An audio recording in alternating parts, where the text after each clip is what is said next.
Hey guys, I'm Randy Younger, and this is another episode of Under the Radar, where we talk all things film. And I have a lovely panel of guest critics with me tonight. We have, ladies first, Erica A. Welcome back, Erica. Hey Randy, glad to be back here Glad to for an have you. exciting sort of almost like the two movies work themselves together, and then we've got a bunch of other things to talk about. So it's going to be a really great time. I'm glad I could be here. Of course, of course. Thank you for taking the time. Also, Mr. Thomas Puglisi, welcome back to you, sir. How's it going? Glad to be back, as always. Awesome, awesome. And last but not least, Eric Godfrey, welcome back, sir. Happy to be here. I'm glad. Yeah, was told that the bomb would go off if I didn't attend. So Nice. Well, first off, before we get into the meat of the episode, I just want to go around real quick and do some weekly watches. What are we watching this week, Erica? Well, as of last week, I just finished watching, I believe both shows finished, a few things that I was watching. I was watching Domina on Epic, which was a Roman time period. It was not following Julius Caesar or Caesar Augustus, but his wife, Livia, and her plotting to keep Rome in power by her secretly wanting the Republic back. And so it was a very interesting show. I know almost no one watches any of Epic series, but there are many of them out there. I also finished watching a show on Stars. I lost the title. Okay, it was sort of a mystery sort of drama. Okay. More than anything. It took place in England, and they went to this really small English countryside, and she thinks the house is haunted, but there are lots of twists and turns, and I'm not going to say anything because that would spoil it, and I wish I could remember the title right now. I've been most looking forward to the fact that besides DC coming out with movies, their shows are returning. Stargirl is back, and Titan is back. So I mean, the Arrowverse goes strong. I don't know if they're like sort of not quite in the Arrowverse. They're sort of in their shows that continued after DC streaming services universe sort of has intermingled, because they were there for the crossover event like a few years ago in Arrow, but who knows where they stand. But they're both on the air, and I'm excited for that. I'll tell you, I am so impressed with DC in the past year. Their amount of content has like skyrocketed. We're getting some really great stuff. We're going to talk about one of those great things in a few minutes. But yeah, Erica, keep watching the DC stuff. I know. And then of course I have The Outpost, which no one watches.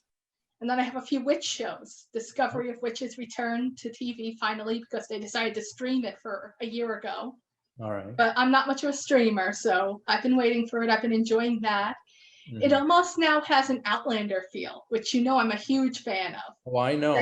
They've disappeared back in time to find the book that doesn't exist anymore. Ooh, all right. Sounds exciting. I've been enjoying that a lot. And you know what, Erica? I know you kind of like medieval stuff, like historical stuff. We reviewed last week The Green Knight. I know, that was a great I was so glad to see it redone in a new way. I don't think there's been a Green Knight since the 70s or 80s. I don't know the history, but it's a great story. And yeah, if you guys haven't seen it, I highly recommend it. The Green Knight. I haven't, but I really want to. It's pretty great. Mr. Puglisi, what are you watching this week? Well, actually, I was watching this movie called The Fear, which is actually a pretty interesting movie. It's basically about like this college guy who has come up with like this experiment to like take some friends of his to this cabin in a mountainous area to like explore their fears. So like they start like confessing their fears to this mannequin that's been in his family for generations. But then all of a sudden, all their fears start to become reality. Like so, it's especially when he like confesses what his fear was when he was a little kid, and his fear, of course, was that mannequin. So it was pretty movie. Wow. And also, like the late Wes Craven had a cameo in that movie as well. Nice. The mannequin doesn't come to life, does it? It does. Okay, gotcha. And the effects were actually pretty good. It almost reminded me of like the effects of that mannequin from Creepshow 2. That Native American. Yep. Awesome. I got to check that out. The Fear. What year is that, Thomas? I think it was the early 90s. Perfect. All right, gonna check that out.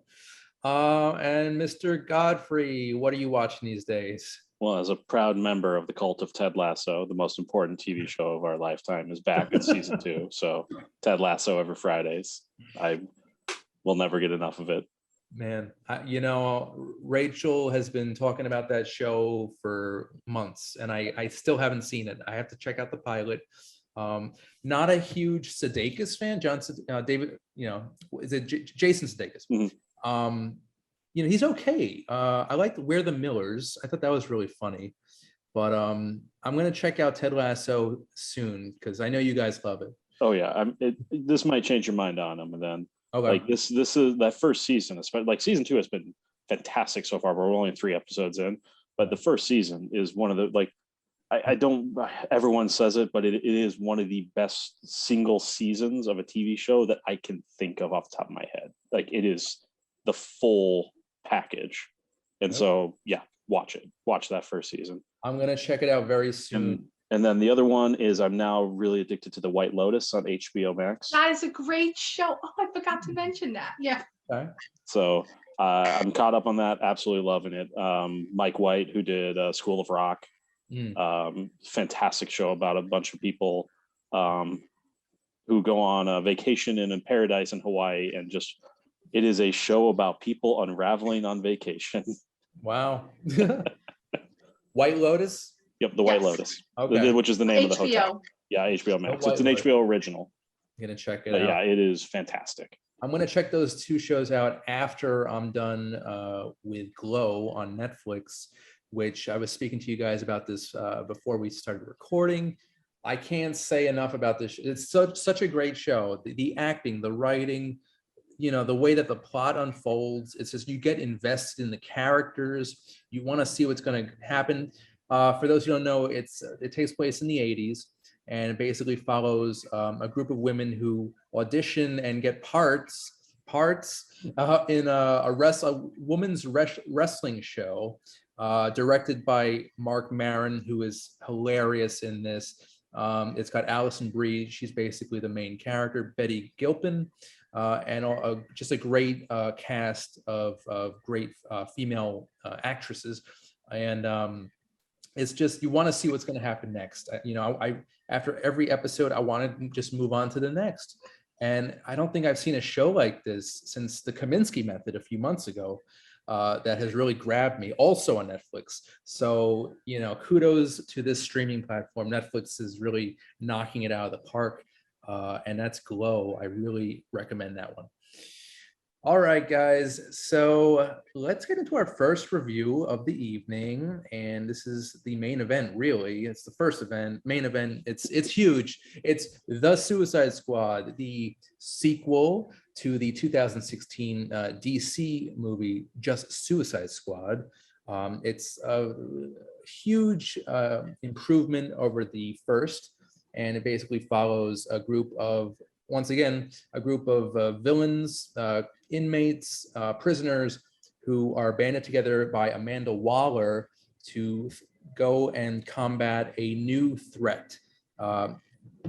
Basically, in the Corto Maltese, to face Starro, the giant star-shaped alien. People of the comic book, fans of the comic book, will know what I'm talking about.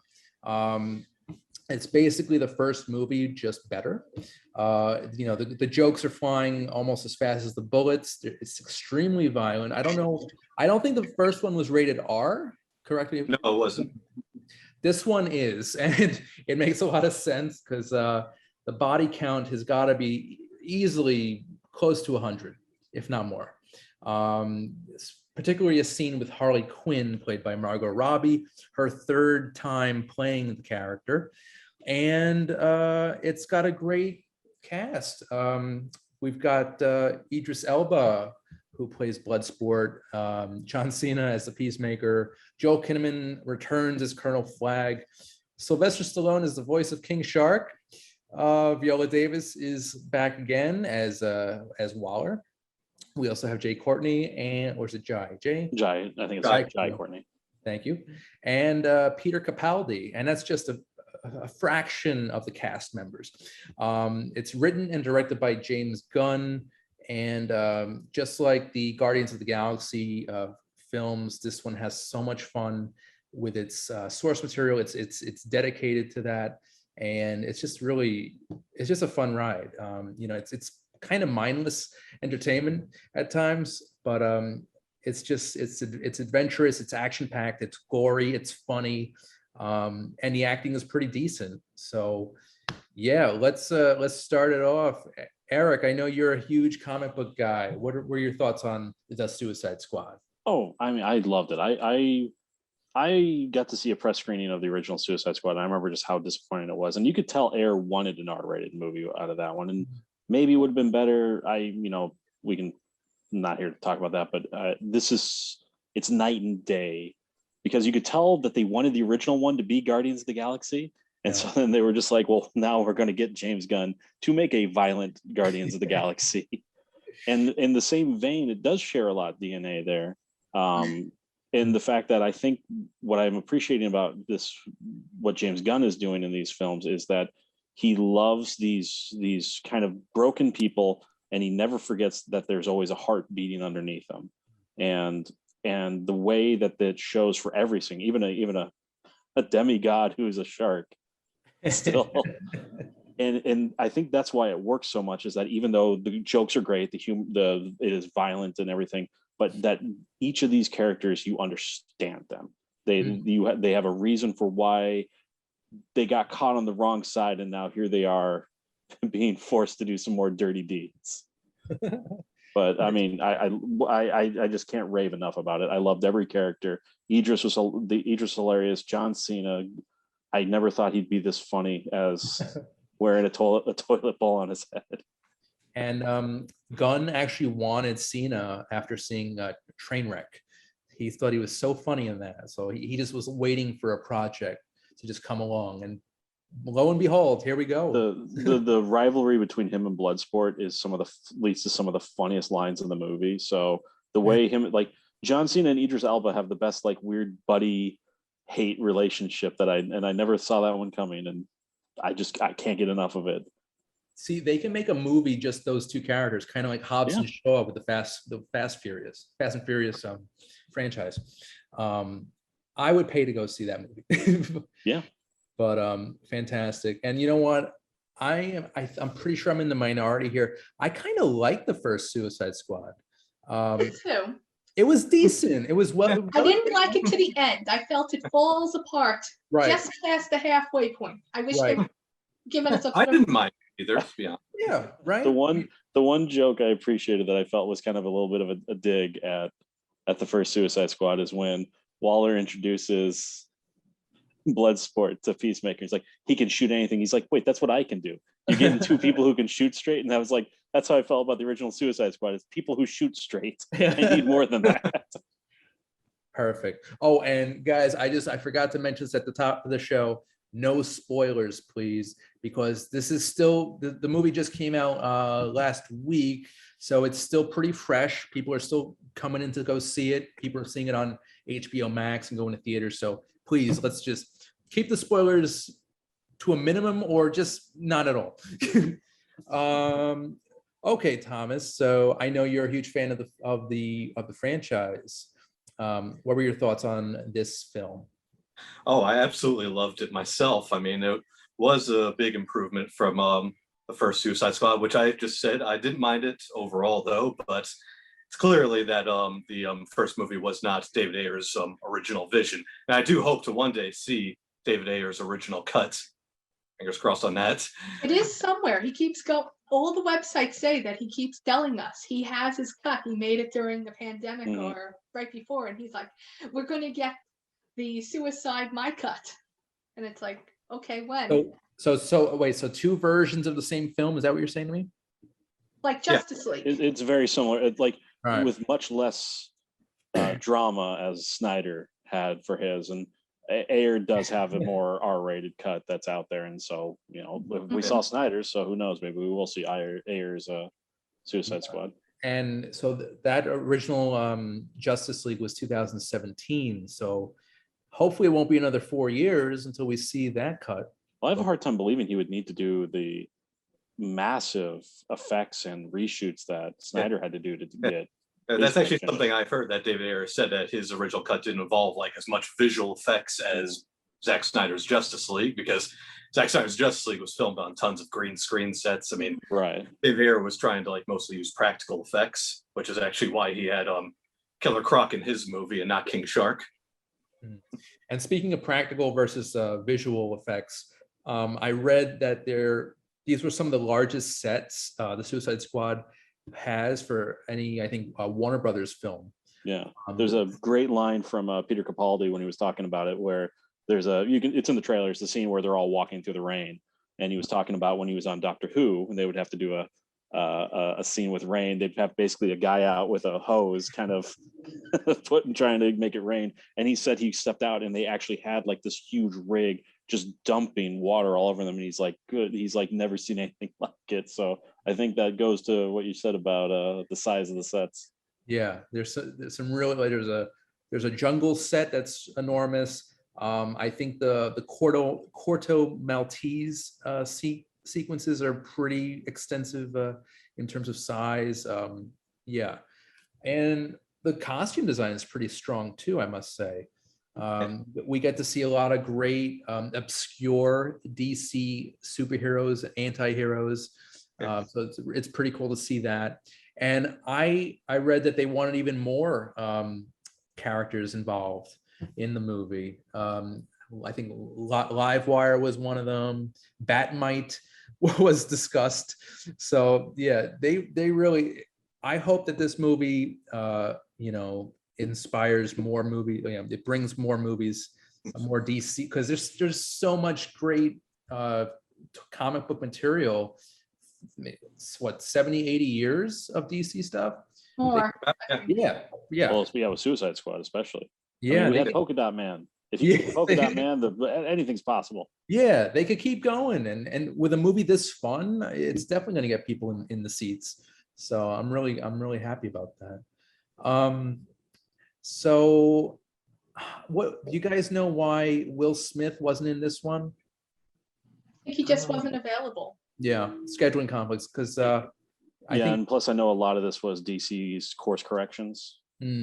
So they did originally plan to have him replaced, but they decided not to. Well, apparently, I think I read somewhere, and I don't know how true this is that they originally were thinking that Idris was going to be Deadshot, but then Idris himself stressed he did not want to just replace Will Smith, and so they made sure to give him a new character instead of just having him be Deadshot too.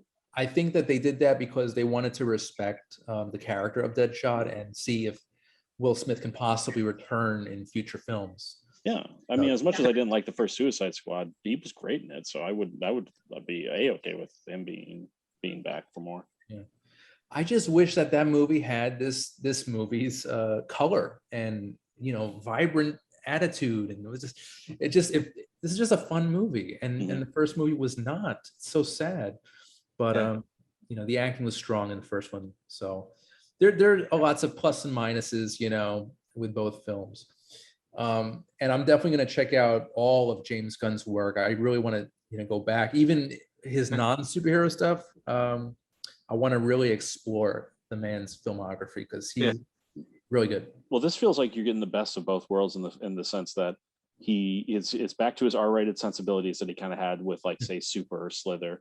But at the same time, he's kind of gotten that more mature grasp of storytelling that he got when he went to go do Guardians of the Galaxy. And so it's like you're getting that R-rated kind of trauma-esque that Gunn, but with the fact that now he genuinely loves these people that he put in these situations. Yeah. As a matter of fact, the jokes in this movie kind of remind me of like jokes from a Trauma movie, and that's because James Gunn started working for Trauma. Did I miss a Lloyd Kaufman? Was he? Yeah, Lloyd Kaufman did have a cameo in the background. I missed him. All right.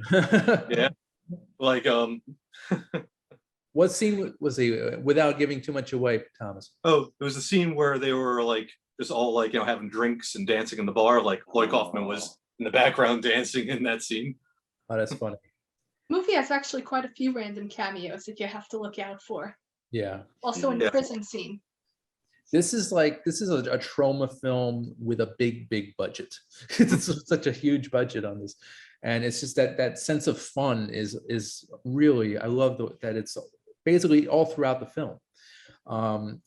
And I'll tell you, Birds of Prey was pretty good. We got a lot of Harley Quinn in that one. Harley Quinn's back in this one, and she's got probably the most violent scene in the movie. Not going to give it away, but I'll be honest. I was Giveaway, though. Sorry.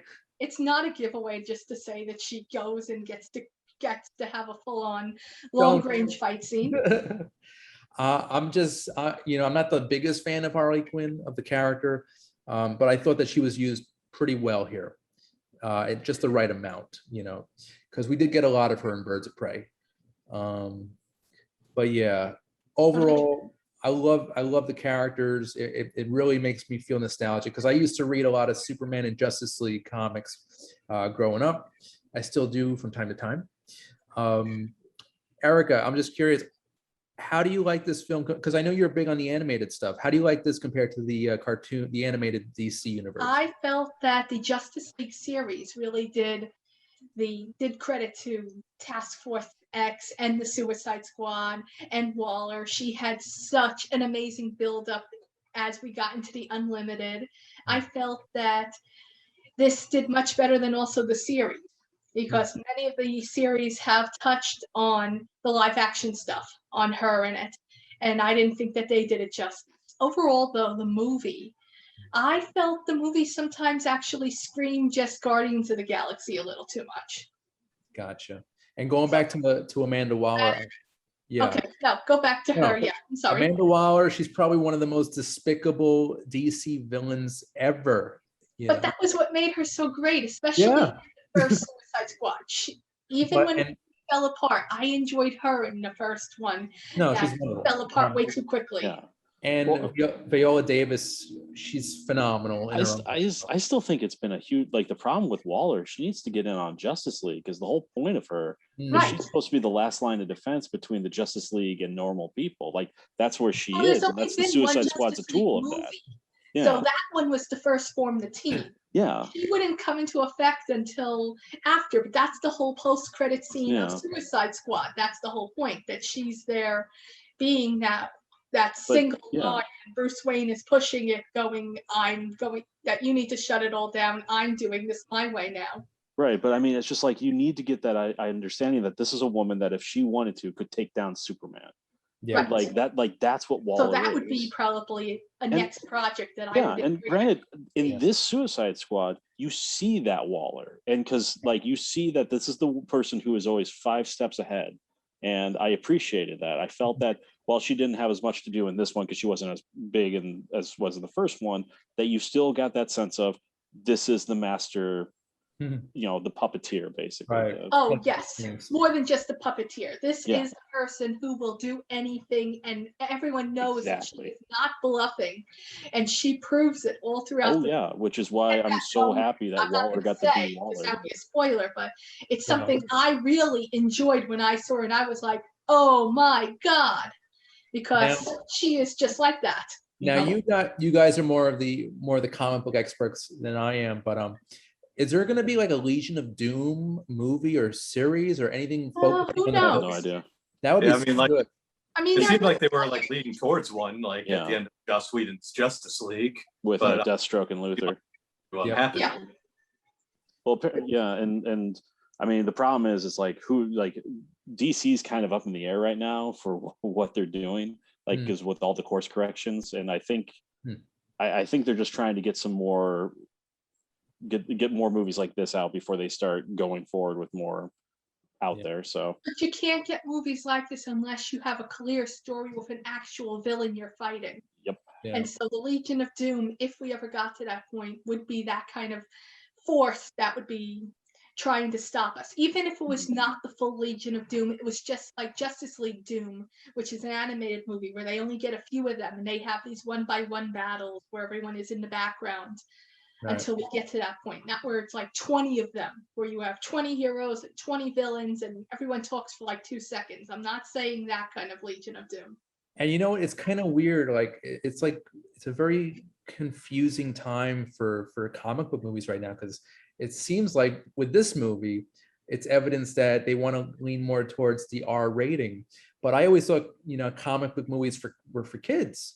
So it's like kind of like what's happening. Everything's kind of up in the air in terms of who they want to I could see with DC, because Birds of Prey was R, right? Yeah, so. Birds of Prey was also R rated. And then you had Joker, which granted is not in this thing, but I think the problem is you're seeing with Warner's, they're being told the R-rated movies, like, you know, between Joker, this one, and while, you know, the financial stuff because of COVID, blah, blah, blah, but it seems to be the audience, even Snyder's to a degree, while not R-rated, does lean on the more mature. It does lean towards, might as well let them do an R-rated. But as I was saying, this one really, to me, didn't scream R-rated. Slight editing, 1 or 2 less curse words. I felt it actually was quite on the border. I expected something far worse. Yeah, it was a little bloody at times. It was a little foul language, but They could have toned down the gore, I think, and it would have been a strong PG-13. At the same time, I don't think they could really pull off like a PG-13 Suicide Squad if they have King Shark in particular. I mean, a guy who eats people alive. Well, they don't have to show Or Peacemaker, a man who will kill every man, woman, and child on the planet to achieve peace. Yeah, or even Bloodsport, who shot Superman with a kryptonite bullet.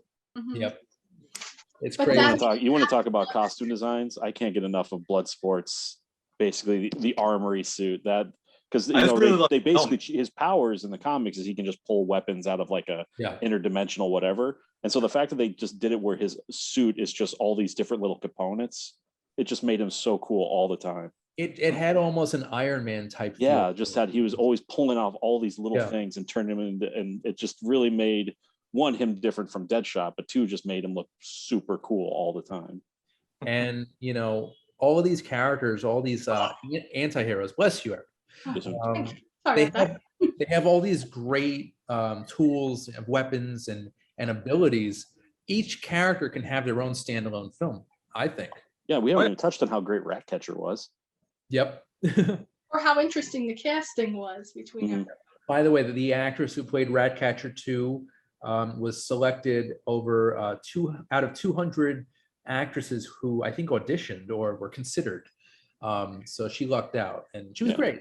Yeah, it's like it's so hard to like, because they worked so well together as a cast. It's so hard to pick us, like, as great as Cena was, as great as she was, as great as Stallone was as King Shark. Or Margot Robbie continues to be as Harley. It's so hard to just go this one because they just all shine together. I know.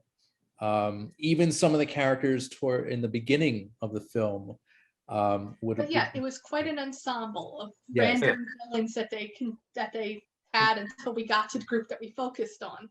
Yeah, I mean, I really liked TDK, even though he was a small role. I just really liked his arms just floating around. So weird, so funny too. Characters like that and Polka Dot Man. Actually, Polka Dot Man is a little more creepy than anything else, but no spoilers there. But it was actually, I found him one of the most interesting casting because he's done so much other DC stuff, from being such a lesser villain throughout the Arrowverse for so many years. Right. And also that actor who played Polka Dot Man, I don't have it in front of me, but he was in Ant-Man. Ant-Man 1 and 2. He was in The Dark Knight. Oh, see, he's no stranger to. Right, that's what I'm saying. He was also in one of the animated things, I believe. Mm-hmm. Yeah, he was great. I could definitely see something just him standalone. So cool. All right, well, Thomas, final thoughts on The Suicide Squad? Well, I would say see it. I mean, it's a lot of fun. It's very entertaining. It's never boring. It's probably like, really high up for the DCEU movies. It's one of their best ones. It's worth checking out. It's like either seeing it in the theater or just on HBO Max. And like, it's probably like maybe my new favorite James Gunn movie. I'll even go that far as well. That's a wise move. Wise decision there. Eric, final thoughts on the film? Loved it. It's probably my favorite of the DC movies. I don't know if it's my favorite gun. That's somewhere between Guardians 2 and Super, but I'm going to watch this one again. It's so funny. The right amount of dark humor that just I love out of somebody like Gunn. But again, just the fact that he has that heart to it, that he loves these little weirdos in the same way that he does with the Guardians. And so I mean, I'm going to be revisiting this one a ton. Yeah. And Gunn, it shows that he's a comic book fan, a nerd, which is awesome. Yeah. So he's on our level, which is amazing for a filmmaker to be on. So I'm happy about that. Erica, final thoughts on the film? I did not love it as much as everyone else, apparently, but it's definitely a go see. It is a great hope for what DC could have to come.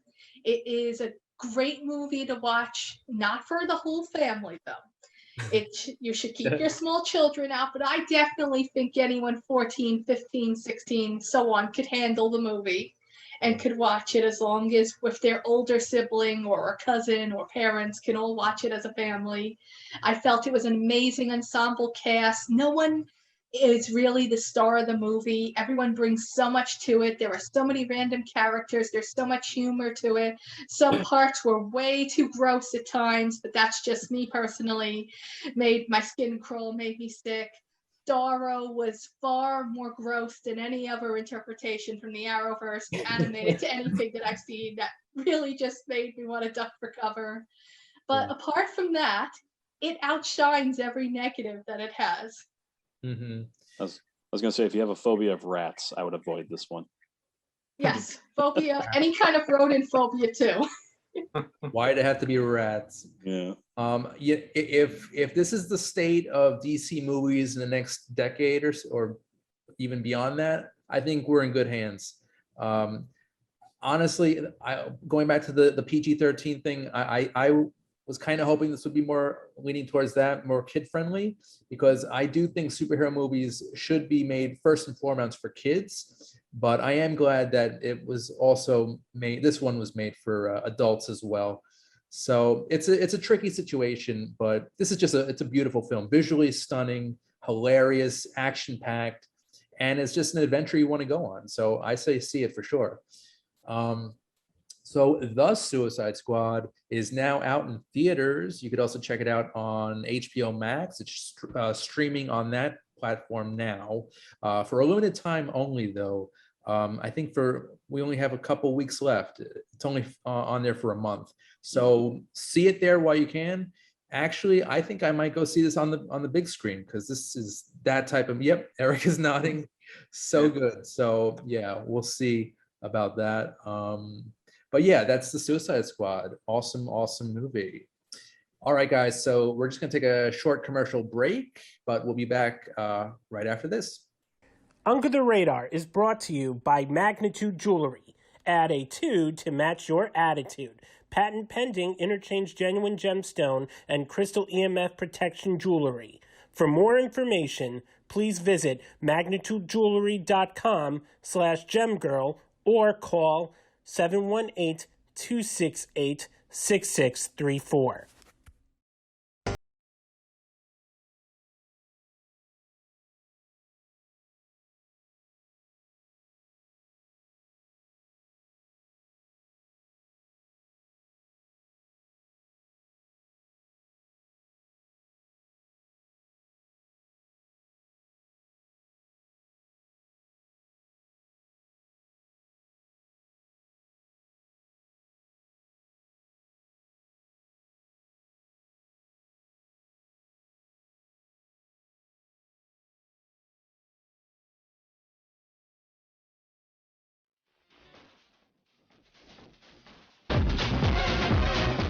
Hey guys, welcome back to the show. Randy Younger, Under the Radar.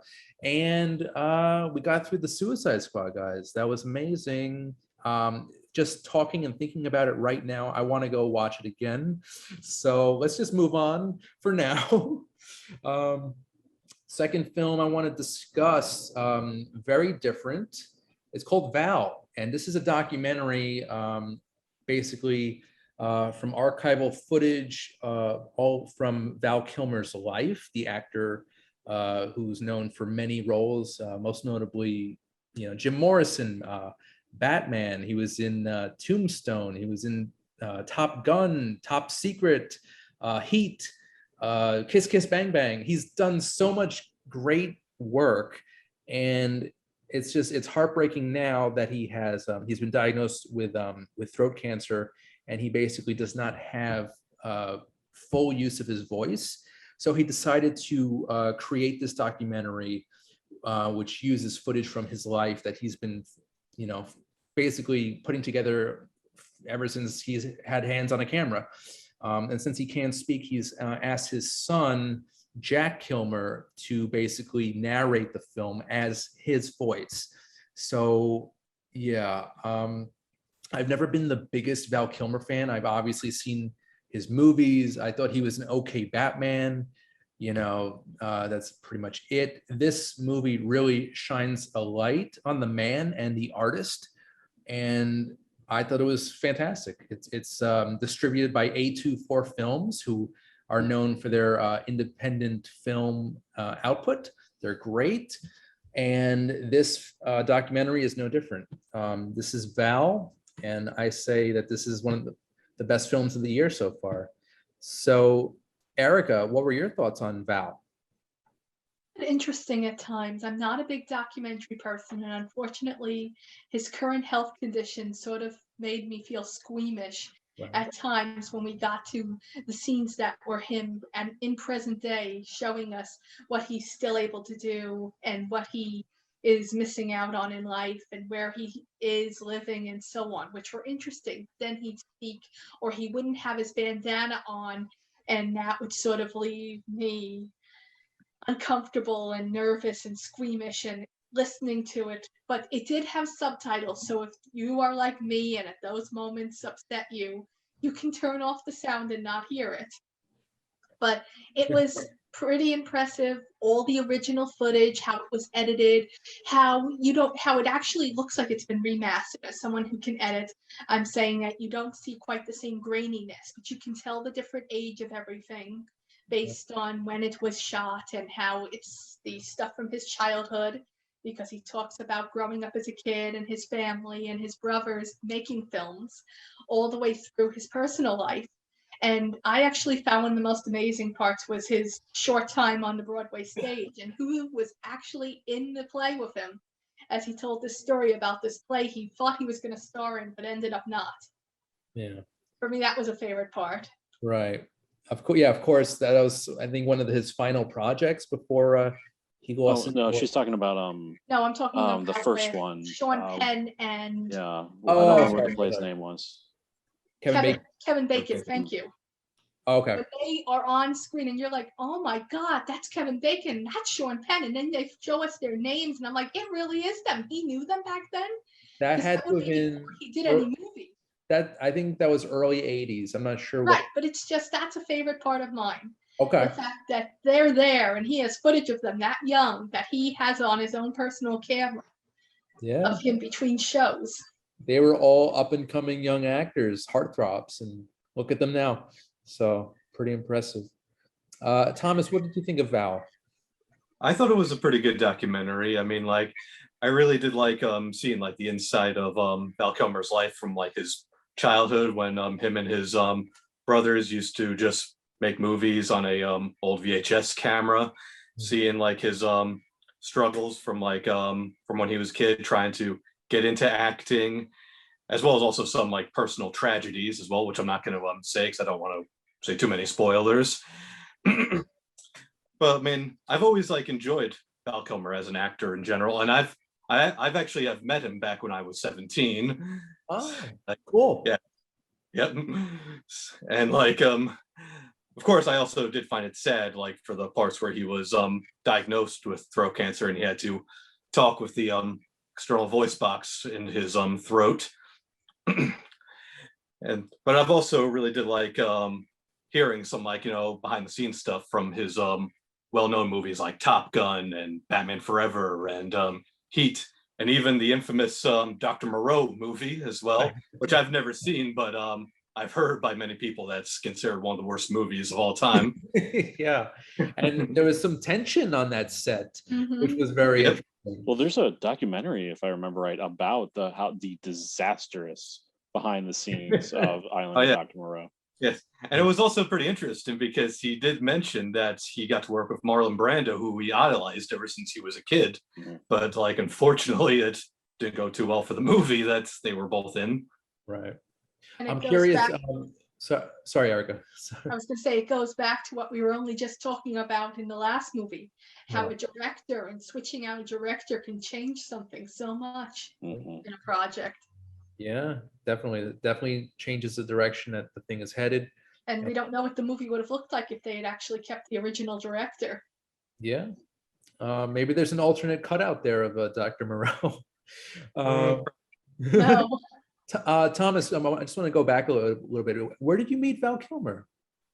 I met him at a comic book convention called Big Apple Con in Penn Plaza, New York. This when I was 17. I was still, of course, in high school at the time. I was actually going through my senior year at high school, and me and my friend got to meet him that time. We also met Adam West that day as well. So we met two Batman actors that same day. That's a good day, my friend. That's awesome. Here's a little funny thing I like to tell people about the time when I met Val Kilmer. Like, you see, when I met him, he was wearing these big sunglasses, and like when I show people my picture with him, like they always say, "Why is he wearing sunglasses when you're indoors?" He's that cool. Hey, let him. Yeah. Eric, what was your take on Val? I was a very big fan of it. It was a great documentary because it's is a fascinating look at how somebody was looking out for their own life and career. And Kilmer is a fascinating actor. And to kind of piggyback off of that, what I appreciated, what I think what speaks highly about the type of person Kilmer is the fact that the realization of that no matter what you put him in, he's going to shine.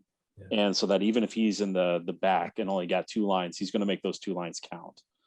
And it's I have a huge fan of his career. It's such a varied career. Like, I mean, Top Secret, one of my favorite comedies. Yeah, I love that movie so much. And then Tombstone, Kiss Kiss Bang Bang. It's just the list goes on and about how much different Val Kilmer's you get. Like his Batman is so much different than his role in Kiss Kiss Bang Bang. Oh yeah, I've actually always enjoyed his Batman, no matter what people have said. Yeah. In retrospect, I felt that his Batman really did shine. When it first came out, I wasn't sure how I felt about it. And I think he said in the film that it doesn't matter who's behind the mask. He didn't feel like he was acting. He was just there. Well, yeah, I mean, you put 80 pounds of rubber on anybody, there's not much they can do in a scene. Yeah. But even his scenes as Bruce Wayne, I didn't think he was that great, that effective. But you know, he gave it his all. I think another film that we didn't mention yet, Willow, one of my favorite fantasy adventures of all time. Oh, I like that movie too.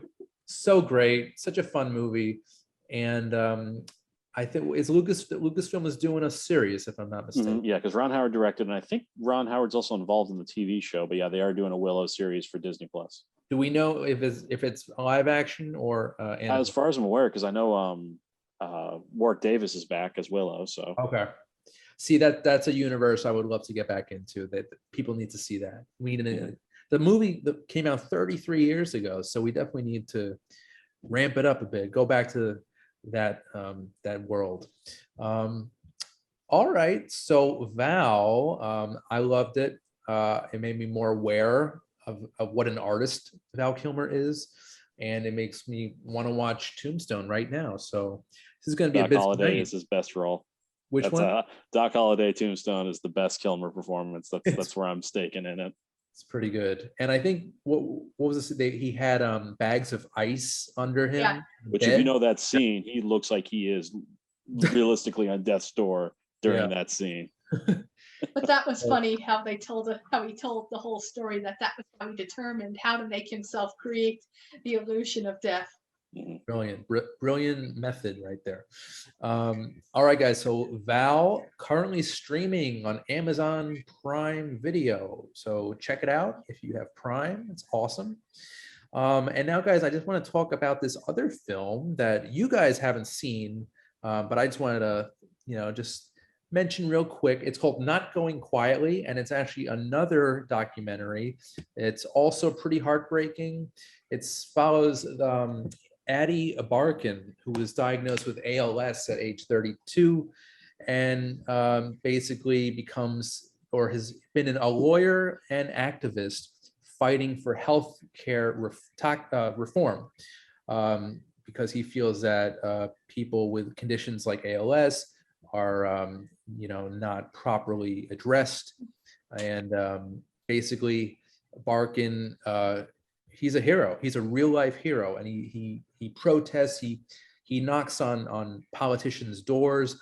He's most notably known for the viral video of him speaking, confronting really a politician on an airplane, asking him, to do the right thing. Really, that video went viral, and his life is remarkable.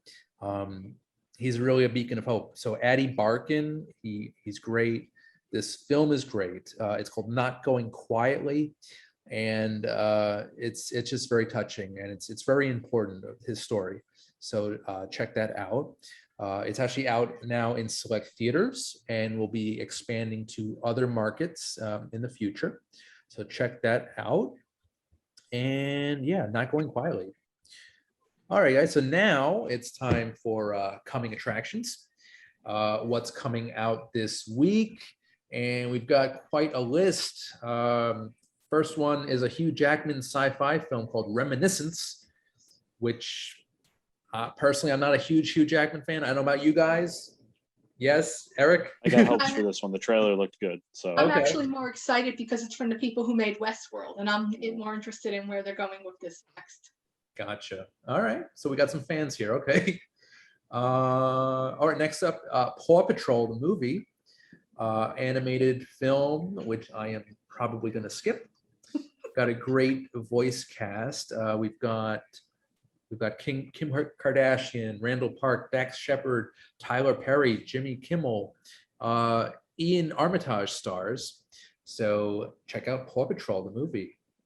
Next up, this one is pretty interesting. The Protege. It's an action thriller with Michael Keaton, Maggie Q, and Samuel L. Jackson. Should be good. it does look good. It does look very promising. I'll see anything Michael Keaton's in. So yeah. All right, next up, we've got a horror thriller called The Night House. Next up, another horror film called Demonic, directed by Neil Blomkamp, who you guys probably know from which District 9. District 9. Thank you, guys. And he also did Chappie with Debbie Hill. And Elysium. Thank you. All right. Oh, and this one is pretty good. It's called, well, it seems pretty good. Flag Day, a drama thriller starring Dylan Francis Penn, who I believe is the daughter of Sean Penn, who is in this as well and directs the film. So yeah, it's a Penn family reunion right now. That should be good. Flag Day. A father lives a double life as a counterfeiter, bank robber, and con man in order to provide for his daughter. So that definitely sounds promising. What else we got? Risen, sci-fi thriller. I think it's more of a smaller film.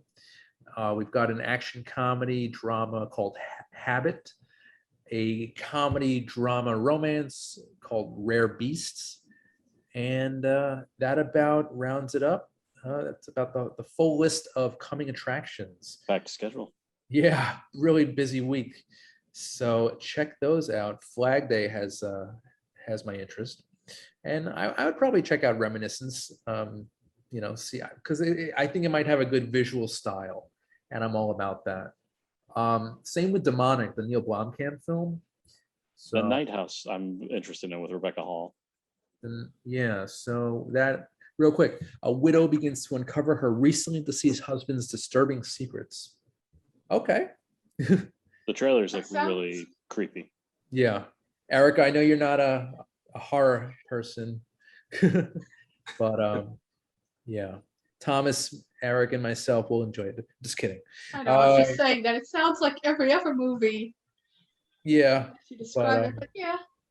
all right. Check out the trailer.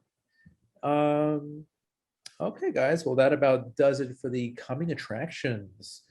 Um, and we have a few minutes left. Is there anything you guys are looking forward to seeing? Thomas?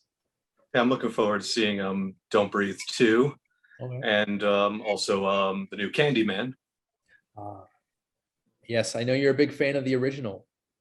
Yes, I am. Tony Todd's the man. He is. And we were talking before the show. We actually both met him. He was actually really cool. Yeah. I met him at the Reign of the Superman animated movie premiere, 2019. So that was a lot of fun. And he was just like some regular guy, just hanging out. How did you meet him, Thomas? I met him at a horror convention in New Jersey, Monster Mania. Nice. Yeah. I did New Jersey Horror Con 2019. It was one of the greatest weekends of my life. But all right, Erica, what are you looking forward to seeing? I mean, I think movie-wise, what I'm most looking forward to is the next Hercule Poirot movie, on the Nile. No, something on the Nile. Why don't I? Agatha Oh, Christie's. Yes, I mean, I enjoyed the first one. I remember the series back in the 90s. Mhm. And I'm like, I'm looking forward to that. Movie-wise, I'm not sure where I stand on a lot of it. What I think I'm most looking forward to, as strange as it sounds, is how Ladybug and Cat Noir's finale is going to end. It came back with new episodes, and it's been disappointing me through and through. So that's why I didn't. The Tales of Ladybug and Cat Noir. It's a French thing. It's been dubbed into English. I don't read it. Right now, the new episodes are only in Brazil. So it's like people on the line like, I haven't watched it in Portuguese, but apparently something's going to happen in this episode.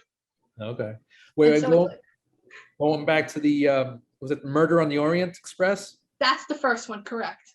That was the one on the train. I didn't see it. Johnny Depp played. Actually, he did not play the lead role. I was like, he could probably do a great job. Johnny Depp does it all and is always amazing and terrifying. But no, he's the target. He's the villain. Oh, okay. Yeah, Brownell played the detective. Kenneth Branagh. Yes. I Played Hercule Poirot. I love that man's work. He could do no wrong. And that mustache. Yes. Well, of course, he needs the mustache. It's what it powers his little gray cells. Awesome.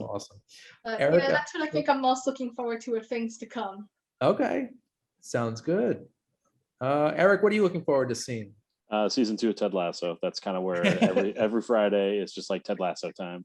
As far as, and then tomorrow, What If starts. So Yes. I'm very excited. On the Marvel, back to the comic books, you got What If, and then we're right around the corner, Shang-Chi's coming out. Yeah. And I got high hopes for that one as well. So there's definitely plenty of things coming out comic book wise to keep me more than.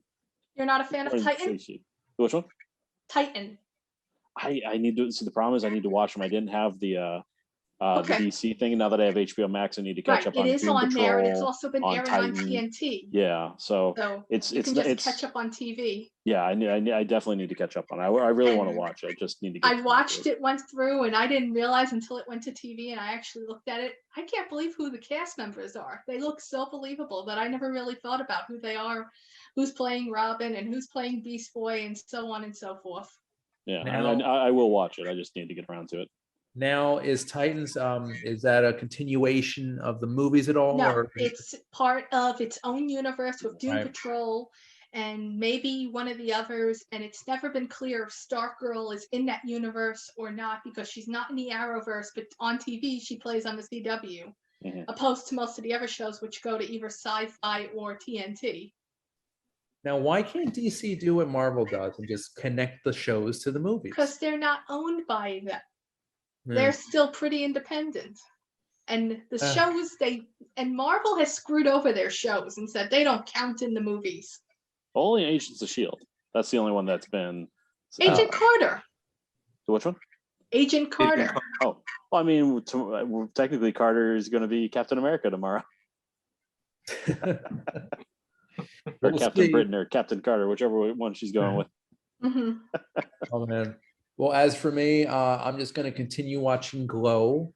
and I'm looking forward to, what's coming up. What is coming up? Yeah, What If looks really good. Curious about that. Also, next week, we're reviewing the new Aretha Franklin biopic, Respect. Also, it's a very interesting film about a deaf community or family called Coda. And those are what's coming up. That's what I'm going to be watching in the next week or so.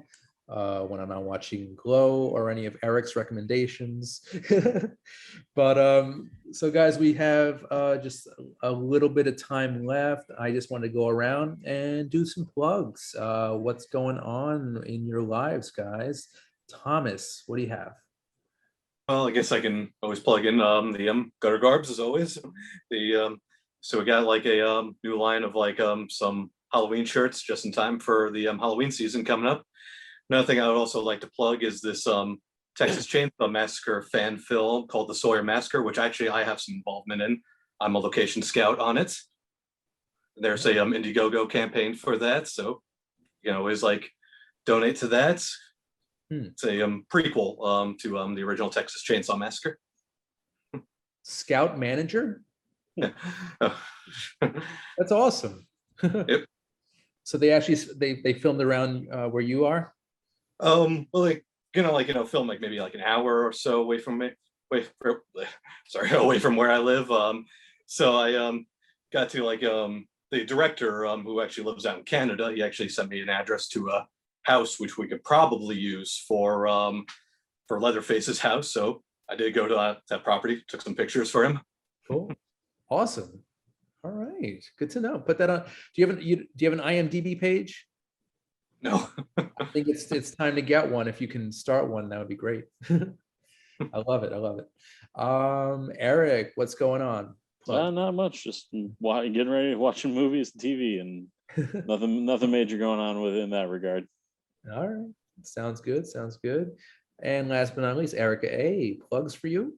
Oh, nothing right now. I did actually edit something, but I'm not really supposed to talk about that because it's still going. But I'm ready to get back as production is start working again and people are out there, even with the pandemic. So hopefully some things will be to come. Now, I think the last time you also had a project that you couldn't talk about. Is that the same thing? Yes. Okay. Just checking. Well, I hope to hear about that in the future. Some more details would be amazing, but as for now, mum's the word. Not quite, but sure. Okay. Well, guys, I just want to remind people that they can watch all new episodes of Under the Radar on Manhattan Neighborhood Network. And you can check that out. It's the Lifestyle Channel 2. You can also watch the show on cable TV channels FiOS 34, RCN 83, Spectrum 56, and 1996. So check out Under the Radar there. You could also watch previous episodes, interviews, and commentaries on the YouTube channel, my YouTube channel, Under the Radar. So check that out. Guys, I want to thank you so much. This was amazing. As always, you guys are always welcome. Eric, Thomas, and of course, Erica, thank you for your time. All right, guys, I'm Randy Unger. This has been Under the Radar. I'll see you next time. Take care.